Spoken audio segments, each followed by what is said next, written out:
सिद्धार्थ ने श्रेया से पूछा कि वो किस सच की बात कर रही है, जिससे जानने के लिए वो अकेले बिना किसी को कुछ बताए वहां से चली गई, लेकिन वो कुछ नहीं बोली। तो सिद्धार्थ श्रेया से कहने लगा, ठीक है, तुम्हें नहीं बताना तो मत बताओ, लेकिन एक बात याद रखना कि मैं इस बारे में खुद से भी पता कर सकता हूँ, समझी?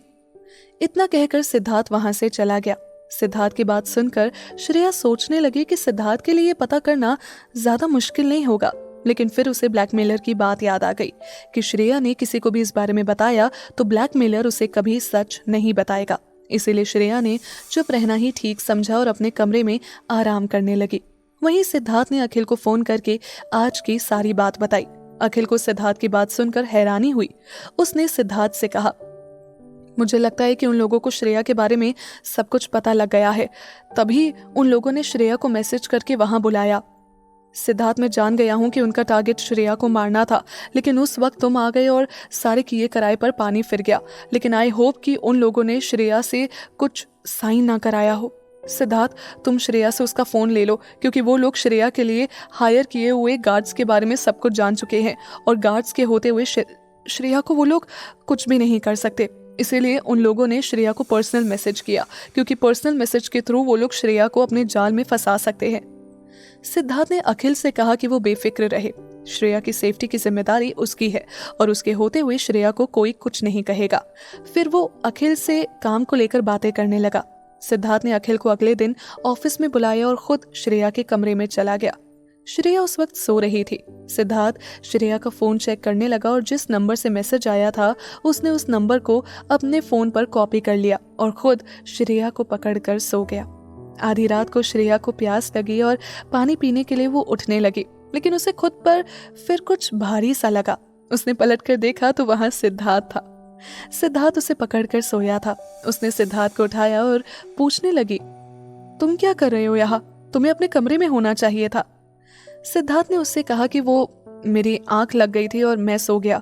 वैसे तुम उठ क्यों गई? श्रेया ने सिद्धार्थ से कहा कि उसे प्यास लगी थी और इस वजह से उसकी नींद खुल गई। सिद्धार्थ ने उसे पानी दिया जो कि बिस्तर के साइड वाले टेबल पर रखा था। श्रेया पानी पीकर वापस लेट गई। सिद्धार्थ ने श्रेया को अपनी तरफ खींचा। श्रेया सोच रही थी कि सिद्धार्थ को अचानक क्या हो गया है। वो कुछ और सोचती उससे पहले ही सिद्धार्थ ने अपने एक हाथ से श्रेया के बालों को सहलाने लगा। श्रेया, तुम क्या सोचकर वहां अकेले गई? 2 बार तुम्हारे साथ हादसा हुआ, उसके बाद भी तुम अकेले जाने का रिस्क लेने लगी। मैंने तुम्हें कहा था ना कि कहीं भी जाओ तो अकेले नहीं जाओगे, और अगर गई तो मुझे और विकी को अपनी लाइव लोकेशन सेंड करोगी। और आज वो ब्लैकमेलर तुम्हें मारने के बारे में सोच रहा था। अगर मैं उस वक्त वहां नहीं आता तो ब्लैकमेलर तुम्हें मार चुका होता। और हाँ, आज के बाद तुम्हारा फोन मेरे पास रहेगा, ओके? श्रेया का सर सिद्धार्थ के कंधे पर था। उसने सिद्धार्थ से कहा, क्या तुम मेरा फोन क्यों अपने पास रखोगे? ये तो गलत है ना। तुम ऐसे कैसे मेरा फोन रखोगे? उल्टा मुझे तुमसे कहना चाहिए कि अगर तुम वहां नहीं आते तो वो मुझे बताता कि मेरे माँ बाप का एक्सीडेंट के पीछे किसका हाथ था। श्रेया की बात सुनकर सिद्धार्थ हैरान हो गया कि श्रेया के माँ बाप की मौत एक साजिश के तहत हुई थी। इसीलिए उसने इस बारे में अच्छे से जानकारी निकालने के लिए सोचा। कुछ देर बात करने के बाद दोनों ही एक दूसरे को पकड़कर सो गए। अगले दिन दोनों ही एक साथ सोकर उठे और तैयार होकर नीचे गए। सिद्धार्थ ने आज श्रेया को घर पर रहने के लिए कहा, क्योंकि कल के हादसे के बाद उसने श्रेया के साथ ले जाने से मना कर दिया था और वो श्रेया का फोन भी साथ ले गया। लेकिन जाते जाते सिद्धार्थ ने श्रेया को नया फोन दिया। इसमें सिर्फ कुछ लोगों के ही नंबर थे। श्रेया नए फोन को देखकर खुश हो गई, क्योंकि उसका पुराना फोन पहले से ही टूटा हुआ था और श्रेया को नए फोन की जरूरत भी थी। श्रेया ने सिद्धार्थ के हाथ से वो नया फोन ले लिया और फोन के सारे फंक्शंस चेक करने लगी। सिद्धार्थ विकी के साथ ऑफिस चला गया। कुछ देर बाद दोनों ऑफिस पहुंचे। वहां अखिल और विकास दोनों ही थे, क्योंकि सिद्धार्थ ने अखिल को आज ऑफिस बुलाया था। सब लोग ऑफिस के अंदर गए। अखिल और सिद्धार्थ दोनों ही एक साथ किसी प्रोजेक्ट में काम कर रहे थे और उनके लिए ये प्रोजेक्ट बहुत जरूरी था। कई इन्वेस्टर्स और शेयर होल्डर्स भी इस प्रोजेक्ट पर अपना पैसा इन्वेस्ट करना चाहते थे। अखिल और सिद्धार्थ की आज इन्वेस्टर्स और शेयर होल्डर्स के साथ मीटिंग थी। इस मीटिंग के लिए दोनों ही डेस्परेट थे। थोड़ी देर बाद मीटिंग स्टार्ट हुई। सिद्धार्थ और अखिल दोनों ने अपने अपने प्रेजेंटेशन शो किए। उनके प्रेजेंटेशन को देखकर इन्वेस्टर्स काफी इम्प्रेस हुए और प्रोजेक्ट पर इन्वेस्ट करने के लिए राजी हो गए। सिद्धार्थ और अखिल के लिए सेलिब्रेशन मोमेंट था। दोनों ही इस प्रोजेक्ट के लिए खुश थे। सिद्धार्थ ने श्रेया को फोन करके ये खुशखबरी दी। श्रेया और पूरी फैमिली बहुत खुश हुई कि सिद्धार्थ इस प्रोजेक्ट को इतनी मेहनत से पाना चाहता था और उसकी मेहनत कामयाब हो गई। तभी एक इन्वेस्टर ने कहा, सिद्धार्थ, मैंने आपके पापा के साथ भी काम किया है और इस लिहाजे से आपके पापा किसी प्रोजेक्ट के कामयाब होने पर कोलैबोरेशन पार्टी रखते थे। इस पार्टी में सबकी फैमिली से मुलाकात भी होती थी, तो हम चाहते हैं कि आप दोनों की प्रोजेक्ट के कामयाब होने की खुशी में कोलैबोरेशन पार्टी दे, जिसमें सबकी फैमिलीज भी साथ होंगी। और वैसे भी हमें अपने इस प्रोजेक्ट की मार्केटिंग भी तो करनी है, तो क्यों ना हम एक फैशन शो ऑर्गेनाइज कराएं, इससे हमें एक बेहतर मॉडल भी मिल जाएगी। सिद्धार्थ और अखिल दोनों ही उस इन्वेस्टर की बात से सहमत हो गए और एक फैशन शो ऑर्गेनाइज करने के बारे में सोचने लगे। कुछ देर बाद इन्वेस्टर्स भी चले गए। ऑफिस के अंदर अब बस सिद्धार्थ और अखिल थे। सिद्धार्थ अखिल को इस प्रोजेक्ट के लिए कॉन्ग्रेचुलेशन देने लगा। अखिल ने कहा, कंग्रेचुलेशन सिद्धार्थ, तुमने भी इस प्रोजेक्ट में काफी मेहनत की है और मुझे खुशी है कि हमारी मेहनत रंग लाई। वैसे सिद्धार्थ, मुझे तुमसे कुछ पूछना था। हाँ पूछो, सिद्धार्थ ने कहा। क्या तुमने अभी तक अपने दिल की बात श्रेया को नहीं बताई? अखिल की यह बात सुनकर सिद्धार्थ गुमसुम होकर कहने लगा, नहीं अब तक तो नहीं, लेकिन मैं सोच रहा हूं कि इस पार्टी के दौरान ही मैं श्रेया से अपने दिल की बात बोल दूं। हाँ, ये ठीक मौका रहेगा। सिद्धार्थ और अखिल दोनों ही पार्टी की तैयारी में लग गए। सिद्धार्थ शाम को घर आने के बाद पूरी फैमिली को पार्टी के बारे में बताने लगा। वो इधर उधर देखने लगा। सभी घर वाले समझ गए थे कि सिद्धार्थ श्रेया को ढूंढ रहा है। तभी श्रेया फोन पर बात करते हुए बाहर आई, जो कि अपने कमरे में लिली से फोन पर बात कर रही थी। सिद्धार्थ को देखने के बाद श्रेया ने तुरंत अपना फोन रखा और सिद्धार्थ के पास जाकर प्रोजेक्ट के बारे में पूछने लगी। तभी सिद्धार्थ ने उसे पार्टी के बारे में बताया। वो खुश हो गई कि सिद्धार्थ ने वो प्रोजेक्ट हासिल कर लिया जो कि उसने इस प्रोजेक्ट पर इतनी मेहनत जो की थी। श्रेया भी बाकी घर वालों की तरह इस पार्टी के लिए बहुत उत्सुक थी। सब लोगों ने साथ में रात को स्पेशल डिनर किया और अपने कमरे में सोने चले गए। वहीं सिद्धार्थ और श्रेया एक साथ श्रेया के कमरे में सोए, क्योंकि श्रेया को अब सिद्धार्थ को हक करके सोने की आदत हो गई थी। इसीलिए रात को दोनों ही एक दूसरे को हक करके सोते थे।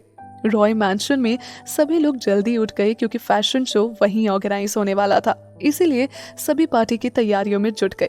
सिद्धार्थ की फैमिली ने गुप्ता फैमिली को भी पार्टी में इनवाइट करने के बारे में सोचा। तभी गीतांजलि ने नवीन को फोन कर पार्टी की जानकारी दी और सीमा के साथ आने को कहा।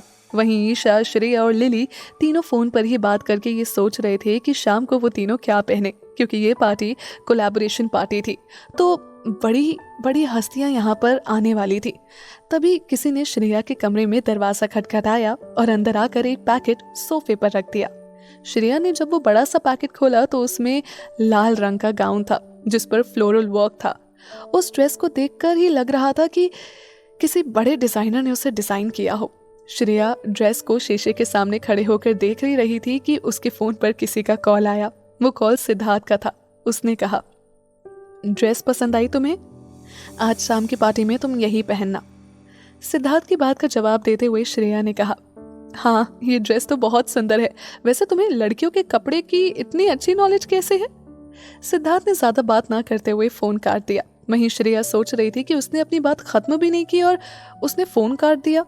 एक तरफ सिद्धार्थ किसी पार्क में था जिसे सिर्फ कपल के लिए बनाया गया था। इस पार्क को स्पेशल कपल के लिए बुक भी किया जाता था। इसीलिए सिद्धार्थ ने पार्क को एक दिन के लिए बुक कर लिया। उस पार्क में हर तरह की सुविधा थी। उसमें एक होटल भी था। सिद्धार्थ ने उस पार्क के मैनेजर को कॉल करके शाम के लिए सारी तैयारियां करने को कहा, लेकिन ये तैयारी पार्टी के लिए नहीं थी, बल्कि सिद्धार्थ आज शाम को पार्टी के बाद श्रेया से अपने दिल की बात कहने वाला था। मैनेजर भी सिद्धार्थ को एक एक डेकोरेशन की फोटो खींचकर अपडेट कर रहा था कि सब कुछ परफेक्ट हो। सिद्धार्थ भी ऑफिस में बैठकर सोच रहा था, मैंने हमेशा श्रेया को गलत समझा, लेकिन उसकी तो कोई गलती ही नहीं थी। इसीलिए आज मैं हम दोनों के बीच की सारी प्रॉब्लम दूर कर दूंगा। सिद्धार्थ खुश था कि आज वो श्रेया से फाइनली अपनी दिल की बात कह देगा। शाम को पार्टी के लिए लोगों का रॉय मैंशन में आना जाना शुरू हो गया।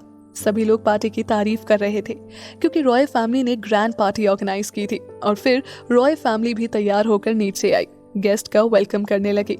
फैमिली के सभी लोग नीचे आ गए। सिद्धार्थ भी ब्लैक सूट में हैंडसम लग रहा था। सिद्धार्थ को देखकर सब उसकी तारीफ कर रहे थे, लेकिन उसकी नजर किसी को ढूंढ रही थी। तभी उसने सीढ़ियों से किसी को उतरते हुए देखा। सिर्फ सिद्धार्थ ही नहीं बल्कि पार्टी में सभी लोगों की नजर उसी ओर टिकी थी। सीढ़ियों से लाल रंग के गाउन में श्रेया आ रही थी। श्रेया उस ड्रेस में इतनी सुंदर लग रही थी जैसे कोई परी आसमान से उतरी हो। उसके बाल खुले थे, सिर्फ हल्के मेकअप के साथ ही वो इतनी खूबसूरत लग रही थी कि किसी को भी उससे प्यार हो जाए। सिद्धार्थ श्रेया से अपनी नजरें नहीं हटा पा रहा था। श्रेया को सब लोग देख रहे थे और सोच रहे थे कि आज से पहले कभी इन लोगों ने उसे किसी पार्टी में नहीं देखा। एक ने कहा, क्या ये कोई सेलिब्रिटी है? जो भी हो, लेकिन ये बहुत सुंदर है। कई लोग श्रेया की खूबसूरती की तारीफ कर रहे थे। वहीं सिद्धार्थ उन लोगों को घूर कर देख रहा था। तभी विकी ने कहा, सिद्धार्थ, इनमें इनकी कोई गलती नहीं है। श्रेया इतनी सुंदर लग रही है कि कोई उसे देखने से खुद को नहीं रोक पा रहा। विकी की बात सुनकर सिद्धार्थ चुप हो गया। वहीं श्रेया नीचे आई। फैमिली के सभी लोग उसकी तारीफ कर रहे थे। तभी वहां नवीन और सीमा साथ आए। दोनों ने श्रेया की तरफ देखा। श्रेया को देखकर नवीन तो खुश था, लेकिन सीमा ने अपना मुंह फेर लिया। श्रेया सोच रही थी कि जब वो कुछ दिन पहले सीमा से मिली थी तो वो श्रेया को शादी का तोहफा देने आई थी, तो फिर आज अचानक क्या हो गया कि उसने श्रेया से मुंह फेर लिया। सीमा और नवीन सबसे मिलने गए। सीमा ने सबसे अच्छे से बात की, लेकिन श्रेया को देखकर वो उसे इग्नोर करने की कोशिश कर रही थी। तभी गीतांजलि ने कहा, श्रेया हम सबका सच में बहुत ख्याल रखती है। वो हमारे परिवार में अच्छे से सेटल हो गई। गीतांजलि की बात सुनकर सीमा ने कहा, ये तो कुछ वक्त की बात है, आगे क्या होगा ये किसने देखा है। सीमा की बात किसी को समझ में नहीं आई। सभी लोग एक दूसरे की तरफ देखने लगे कि आखिर सीमा के कहने का मतलब क्या था। तभी नवीन ने हालात को ठीक करने के लिए बात घुमा दी, लेकिन श्रेया सोच रही थी कि आखिर सीमा किस वक्त की बात कर रही है। उसे अपने मन में कुछ हलचल सी लगी कि शायद कुछ होने वाला हो। लेकिन पार्टी में सब आए थे और सिद्धार्थ के कामयाबी की पार्टी को वो अपने तकलीफ से नहीं खराब करना चाहती थी। इसीलिए वो कोने में रखे टेबल के पास जाकर बैठ गई। तभी उसे किसी जान पहचानी सी आवाज सुनाई दी, कैसी हो श्रेया? वो पीछे पलटी तो उसने देखा वहां अखिल था। श्रेया ने भी अखिल को जवाब दिया। दोनों में थोड़ी देर तक बातचीत हुई और फिर अखिल सिद्धार्थ से मिलने के लिए चला गया। थोड़ी देर बाद फैशन शो शुरू हुआ। एक से बढ़कर एक मॉडल रैंप वॉक कर रही थी। सभी लोग मॉडल को नंबर दे रहे थे। सिद्धार्थ और श्रेया भी उस वक्त को एंजॉय कर रहे थे। लगभग कई मॉडल स्टेज पर आ चुकी थी। श्रेया सिद्धार्थ से कहने लगी कि सारी मॉडल अपनी जगह पर ठीक है, वो किसी को भी प्रोजेक्ट मार्केटिंग के लिए पसंद कर सकता है। सिद्धार्थ भी श्रेया की बात से सहमत हो गया, लेकिन उस वक्त एक आखिरी मॉडल बाकी थी। सिद्धार्थ सोच रहा था कि जैसे ही ये पार्टी खत्म होगी वो श्रेया से अपने दिल की बात कह देगा। रैंप पर आखिरी मॉडल के आने का इंतजार हो रहा था। सभी लोग पहले वाली सारी मॉडल से इम्प्रेस थे, लेकिन वो लोग आखिरी मॉडल को देखना चाहते थे। रैंप पर आखिरी मॉडल का अनाउंसमेंट आने के बाद हुआ। वो मॉडल जब रैंप पर आने लगी तो दूर से थोड़ा अंधेरा था, लेकिन जब वो रोशनी में आई तो सबकी आंखें फटी की फटी रह गई, खासकर रॉय फैमिली और गुप्ता फैमिली की। यहाँ बस इतना ही। आगे की कहानी जानने के लिए सब्सक्राइब करें पॉकेट एफएम चैनल को और बेल आइकन क्लिक करके अगले एपिसोड का नोटिफिकेशन पाएं। लेकिन आप सारे एपिसोड अभी सुनना चाहते हैं तो डाउनलोड करें हमारा pocket FM app. Link description में है, जहां आप पाएंगे इस शो के सारे एपिसोड्स और साथ ही इसके जैसे और भी बेहतरीन शोज। तो देर किस बात की, अभी डाउनलोड करें पॉकेट एफएम ऐप।